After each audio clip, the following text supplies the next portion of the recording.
Olá. A Comissão Mista da Reforma Tributária já tem um grande desafio: conciliar os textos das propostas em análise na Câmara e no Senado. Mas a expectativa é que o governo apresente também uma proposta de reestruturação do sistema de impostos. Mais um desafio para a comissão? Pode ser. Mas pode significar também a participação mais efetiva do governo no debate de uma reforma que há muito desafia o Congresso. Para conversar sobre esse tema, eu recebo hoje os deputados Alexis Fontaine, do Novo de São Paulo, e Tadeu Alencar, do PSB de Pernambuco. Senhores, mais uma vez vamos falar sobre reforma tributária, tema, como eu disse na abertura, que se desenrola no Congresso Nacional já há algumas décadas. Deputado Alexis Fontaine, o governo ainda não mandou a proposta, né? Mas disse, pelo menos na imprensa, que a tendência é que seja uma proposta mais simples, que unifique basicamente PIS e COFINS, seria um IVA federal. Uma proposta bem mais simples que as duas que tramitam no Congresso Nacional, na Comissão Mista atualmente. Na sua opinião, qual é a tendência em relação a isso? É mais ser uma coisa mais simples, como talvez proponha o governo, ou algo mais complexo, mais robusto, como as duas casas debatem? Obrigado pelo convite, Maristela. Honrado estar aqui com o deputado Tadeu Alencar. Não cabe uma reforma pequena, uma reforma só de PIS e COFINS, um IVA apenas federal. O grande problema do sistema tributário brasileiro hoje está sim no PIS e COFINS, mas principalmente no ICMS, ou seja, tributos que estão sobre a atividade industrial.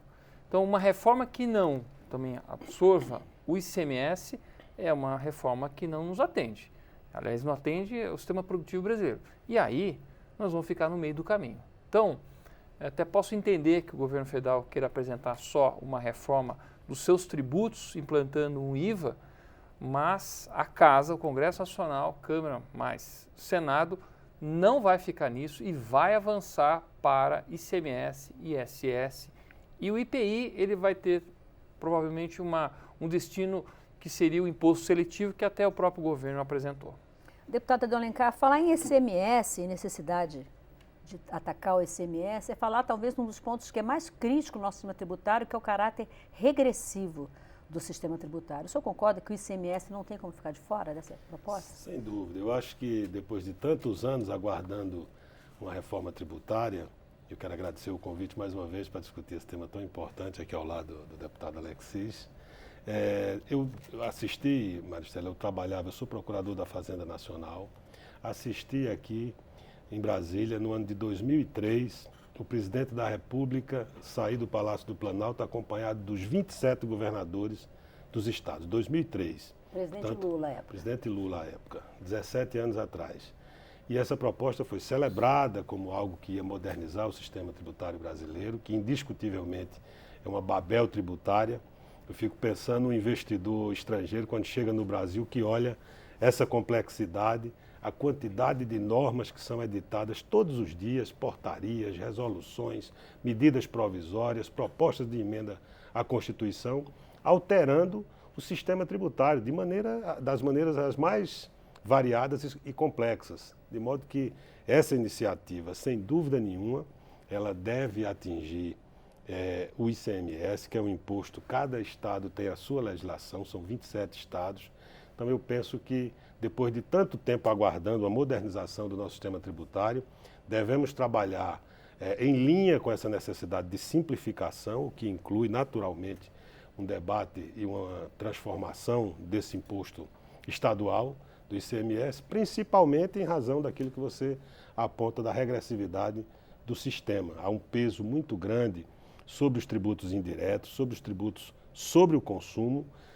A média dos países da OCDE é em torno de 32,4% de incidência de tributação sobre o consumo. No Brasil é em torno de 50%. Isso naturalmente traz uma grande injustiça tributária, porque os mais pobres eles consomem toda a sua renda exatamente absorvendo, portanto, um peso tributário sobre a sua renda que traz uma injustiça fiscal, faz com que no Brasil os impostos, os tributos tenham muito mais peso sobre a vida dos mais pobres do que sobre aqueles que, pela sua capacidade contributiva, que é um princípio constitucional, poderiam efetivamente contribuir de maneira mais a atender esse princípio constitucional. Então, acho que a reforma ela caminha bem no sentido da simplificação, deputado Alexis. Eu vejo que não há nenhuma divergência, a não ser de grau, com relação à necessidade de simplificação, mas penso que nós devemos ir além e, portanto, é indispensável que haja um debate sobre o ICMS também. E, portanto, essa proposta mais tímida de um IVA federal, eu penso que não atende à necessidade. E nós devemos aproveitar esse momento em que há um envolvimento das duas casas do Congresso Nacional. Vejo uma disposição muito grande do presidente Rodrigo Maia e do presidente Davi, para que a gente possa dar curso a essa reforma atendendo minimamente a necessidade, de um lado, de simplificação, mas também caminhar para modificar o peso dessa tributação para corrigir essa regressividade do sistema, que é uma coisa a ser naturalmente trabalhada de maneira muito racional na comissão mista que está em debate no Congresso Nacional. Deputado Alexis, o deputado Tadeu falou sobre a questão do ICMS, das 27 legislações, né, considerando o Distrito Federal também nisso, mas a gente tem também o ISS. E aí a gente vai para os municípios, mais de 5.500 municípios. Então, a possibilidade de multiplicação do conjunto de normas que foi citado aqui é muito maior, cresce exponencialmente. E ISS também não tem como ficar fora disso? Qual é a sua opinião? Tem que estar dentro, porque nas melhores IVAs do mundo, que é Imposto ao Valor Agregado, você não tem mais a diferença entre o que é um bem e um serviço. Hoje no Brasil, como você tem essa diferença, você cria distorções onde muitas atividades é melhor você fazer com serviço do que industrializar. Caso típico é a construção civil. É mais negócio você ter pedreiro assentando bloco, rebocando parede, do que vir com um drywall para poder fazer uma construção industrializada. Por quê? Porque no drywall vinha ICMS 18%, enquanto que no serviço de um pedreiro, de um encanador, naquela coisa bem assim medieval mesmo, ainda muito manual, ela vai pagar 2%, 3% de ISS. Então, a gente tem que acabar com essas distorções fazendo a unificação de bens e serviços. Os melhores IVAs do mundo não diferenciam. E aí a decisão é do empresário, é daquela pessoa que quer agregar valor, quer vender o seu produto ou serviço, que vai, dentro dos cálculos e das possibilidades, dizer, não, é melhor industrializar, é melhor fazer de forma com serviço. A gente acaba com essas distorções. O que não pode é um sistema tributário influenciar na decisão de você escolher entre uma técnica e outra, ou um local e outro. Decidir o negócio a partir do sistema exatamente, tributário. Que é o que acontece hoje. Hoje você vai implantar uma indústria, você faz um anúncio, os estados começam a fazer uma guerra fiscal sangrenta, dando tudo que é tipo de subsídios tributários, vantagens competitivas. A empresa normalmente se instala num local onde ela não seria mais eficiente, onde ela não entregaria melhores produtos e serviços a melhores preços para o consumidor, e no final das contas é o próprio contribuinte que acaba tendo que pagar mais tributo em outras atividades para poder aquela empresa se instalar de forma subsidiada no determinado local. Isso tem a ver muito com a questão de regressividade, que eu gostaria só de pegar um gancho que eu acho que é importante nessa questão da regressividade, que é o seguinte: não há nada mais regressivo que o desemprego.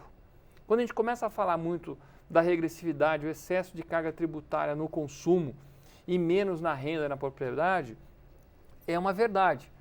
Mas é uma verdade típica de país pobre, não é de Brasil. Então, você não consegue tributar mais renda e propriedade porque a parcela da população que tem, de fato, renda e propriedade suficiente para ser tributada é muito pequeno. No Brasil, significa menos de 7% da população que ganha acima de 20 salários mínimos. Nós estamos falando em 84% da população ganhando até 5 salários mínimos. Você vai falar que vai tributar a renda de quem ganha 5 salários mínimos, ou tributar mais renda, né? E mais propriedade? Isso não cabe. Como é que a gente consegue melhorar essa questão da regressividade? Primeiro, dentro do próprio sistema de consumo, dentro da área de consumo, começar a tributar mais serviço do que bens. Porque as pessoas mais pobres, elas não ficam consumindo tanto serviço. Elas não consomem hotel, elas não consomem tanto streaming, elas não consomem Netflix, elas não consomem academia, elas não consomem esse tipo de serviço que hoje paga menos. Elas consomem bicicleta, arroz, feijão, tijolo, elas consomem esse tipo de coisa. Então, dentro do consumo, a gente já conseguir diminuir o degrau entre o que é tributado em bens para serviços, a gente já melhora a questão da regressividade. E, por outro lado, gerando um ambiente de empregabilidade, que é o que aconteceu quando as reformas foram feitas nos países, por exemplo, a Índia tinha um caso muito parecido com o Brasil, fez a reforma. Se você vê o crescimento da economia indiana após a reforma, é maravilhoso. Ela tinha guerra fiscal, o mesmo problema que a gente tinha no Brasil. Então você começa a ver um crescimento de 6, 7% ao ano, enquanto antes da reforma a Índia crescia a 1, 2%, muito parecido com o Brasil. Então, se a gente mexe nessa economia, a gente ganha também naturalmente na regressividade, porque a gente começa a eliminar o estoque de desempregados e a gente começa a aumentar a barra do salário médio brasileiro, não forçado por um decreto de salário mínimo, mas porque o mercado começa a contratar mais. Então, há vantagens de todos os lados nessa questão da reforma tributária e o combate à regressividade, naturalmente. Deputado Tadeu Alencar, não posso deixar de querer ouvi-lo em relação à questão do imposto sobre renda e propriedade. O deputado Alexis fala que um percentual muito pequeno da população tem uma renda elevada. De fazer isso, você tributaria, em termos numéricos, um número muito pequeno de brasileiros, mas a grande concentração de renda, efetivamente, está nesse número muito pequeno. O que o PSB pensa sobre isso? Eu acho primeiro que quero sublinhar os ganhos oriundos da simplificação do sistema tributário. Acho que o Brasil é um dos países em que se gasta mais horas para conhecer, interpretar, calcular e pagar o tributo. São verdadeiros departamentos que as empresas têm que organizar e estruturar com um custo muito elevado para fazer frente a essas necessidades de cumprir obrigações acessórias. O importante é você pagar o tributo e não levar tempo e gastar dinheiro para compreender, interpretar e pagar. Sem contar que quanto mais complexo, que falou que foi procurador da Fazenda, quanto mais complexo, maiores as chances de você tentar burlar a complexidade desse sistema. Isso aumenta a corrupção, aumenta a litigiosidade tributária, o contencioso tributário no Brasil é uma coisa absurda. O que você tem de empresas que passam décadas discutindo com o Estado, com a União, com os municípios, coisas que poderiam ser resolvidas até na base de um avanço da modernidade, você fugir do litígio, ainda mais pensando no tempo de tramitação de um processo judicial no Brasil. Então, dito isso, que a simplificação é um ganho, que isso vai estimular a fluidez dos negócios, o ambiente de negócio será certamente muito favorecido com a simplificação. A questão da regressividade, naturalmente, ela é complexa. Nós vivemos um país em que 5 bancos, eles auferiram de lucro ano passado mais de 100 bilhões de reais. Então, claro que é uma parcela muito pequena da população que tem efetivamente uma capacidade contributiva maior. E é exatamente esse exercício que a gente tem que fazer. Não vamos fazer uma revolução na mudança da regressividade, mas não há como, por exemplo, em 1988 nós tínhamos uma alíquota de imposto de renda de 45%. Hoje nós temos praticamente a alíquota máxima de 27,5% e o que está acima disso não é tributado. Por exemplo, as pessoas físicas não têm a tributação sobre lucros e dividendos, o que é uma coisa que na grande maioria dos países é uma coisa normal. Se não, o imposto de renda fica um imposto só sobre salários e as grandes rendas não são efetivamente tributadas. Então eu acho que a gente precisa aprender com a experiência positiva dos outros países. Nos outros países, o peso dos impostos sobre consumo, nos Estados Unidos, que é a pátria do liberalismo, é em torno de 20%. E aqui no Brasil chega a esse patamar. Então eu acho que é um debate interessante, sem dúvida nenhuma. Essa parcela da população muito pequena, que pode ser alcançada por uma tributação maior no seu patrimônio e na sua renda, precisa dar uma contribuição maior a esse equilíbrio, a essa busca de justiça social que começa com justiça tributária, com justiça fiscal. Então, eu acho que a gente precisa ter uma tributação maior do patrimônio e sobre a renda também, de uma maneira equilibrada, que você possa ter um período de transição.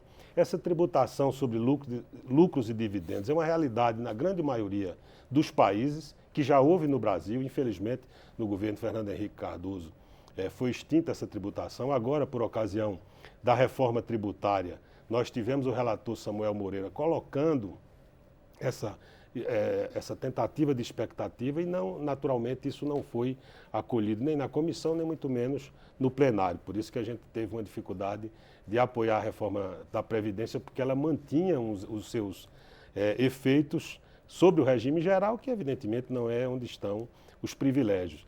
De modo que eu penso que não é uma coisa simples, mas é importante a gente enxergar que exatamente o Brasil sendo um dos países onde há a maior concentração de renda do mundo.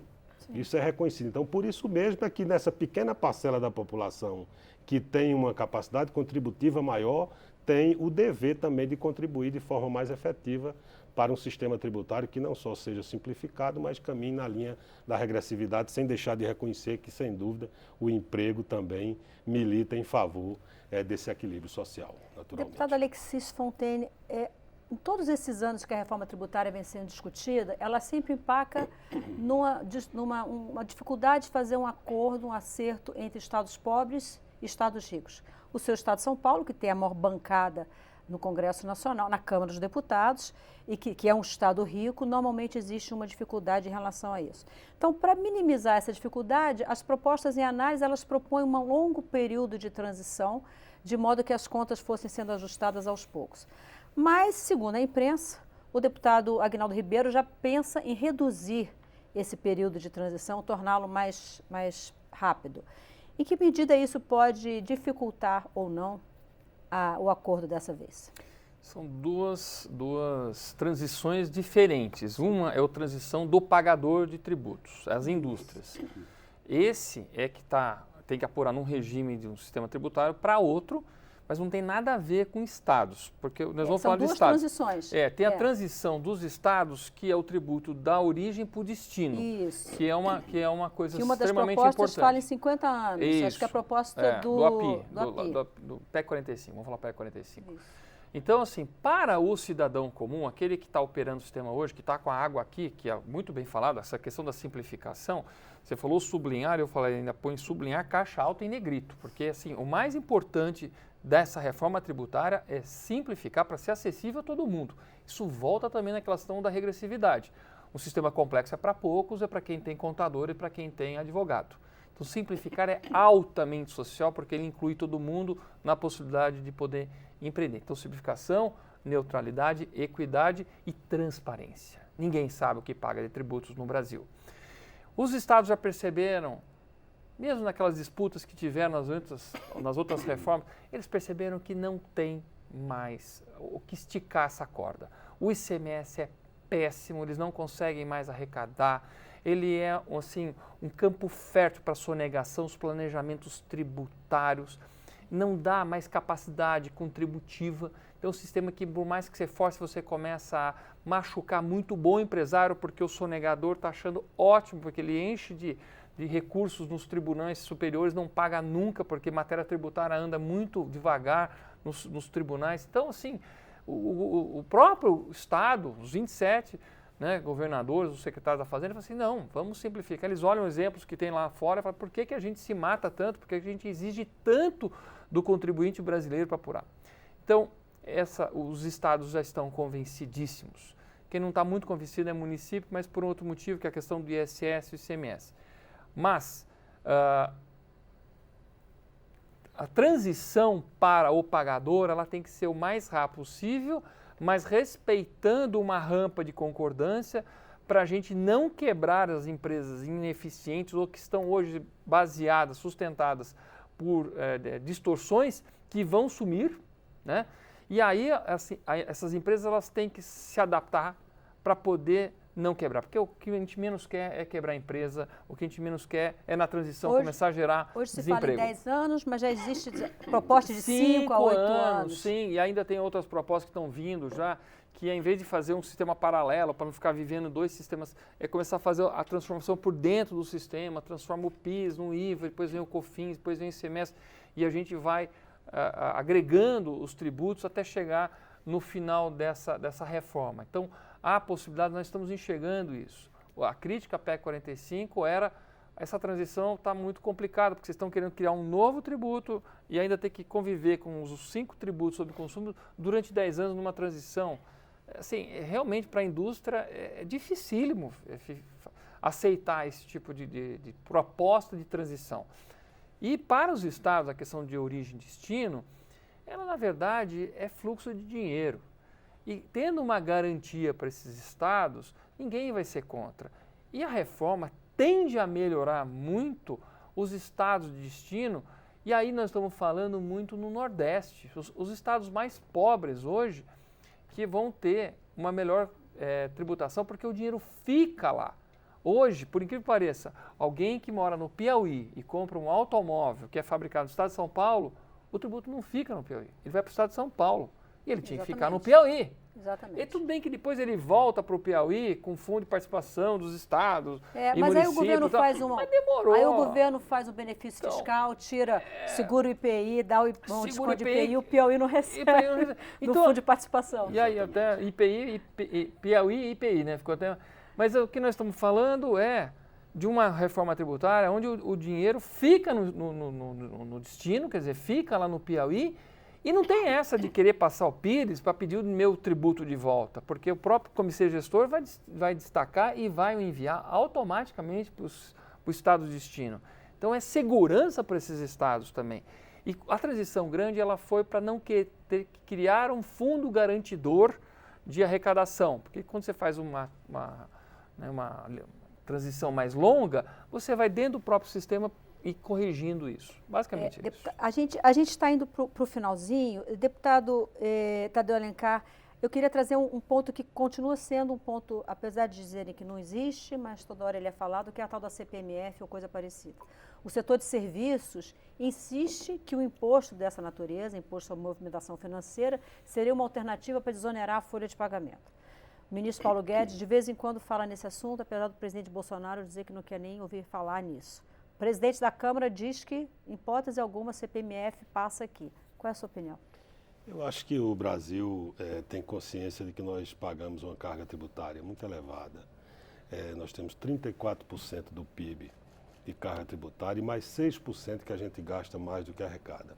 O que dá uma característica ao Estado brasileiro de ser, de um lado, patrimonialista, com subvenções bilionárias inaceitáveis, sem avaliação de qualquer contrapartida que esses setores estão oferecendo na geração de emprego para merecer esse tipo de subvenções. Quem tem mais força termina garantindo, até aqui dentro do Congresso, que ele seja alcançado por isso. É patrimonialista, mas é burocrático, é cartorial, ele é muitas vezes corporativo. A gente precisa enfrentar todas essas faces cruéis do Estado brasileiro.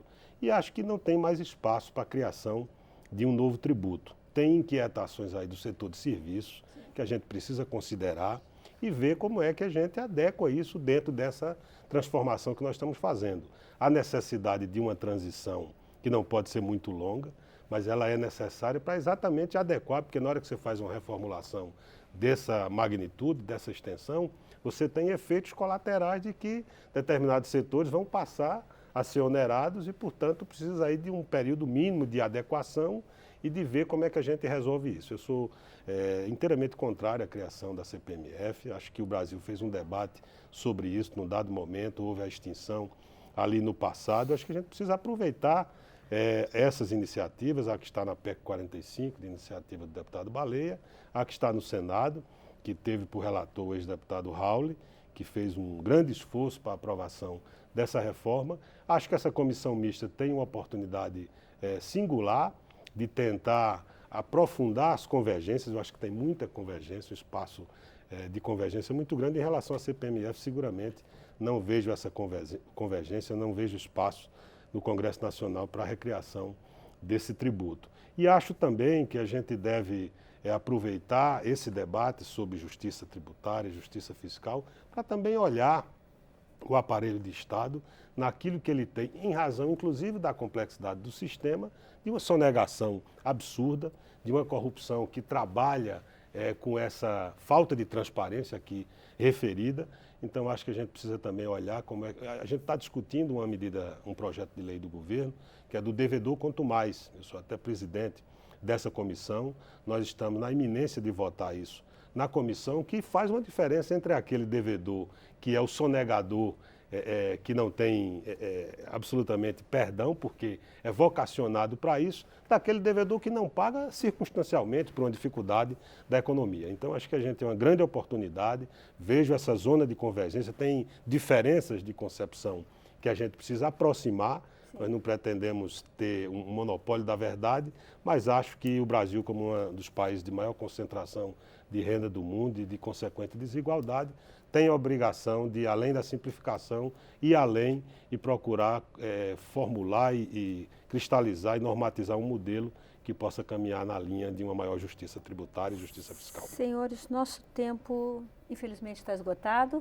O relator promete para o fim de abril um primeiro relatório. Então, final de abril, início de maio, a gente volta a conversar já com o relatório em mão. Maravilha. Muito obrigada. Muito obrigado, Maristela. Eu conversei com os deputados Alexis Fontaine, do Novo, de São Paulo, e Tadeu Alencar, do PSB de Pernambuco, sobre reforma tributária.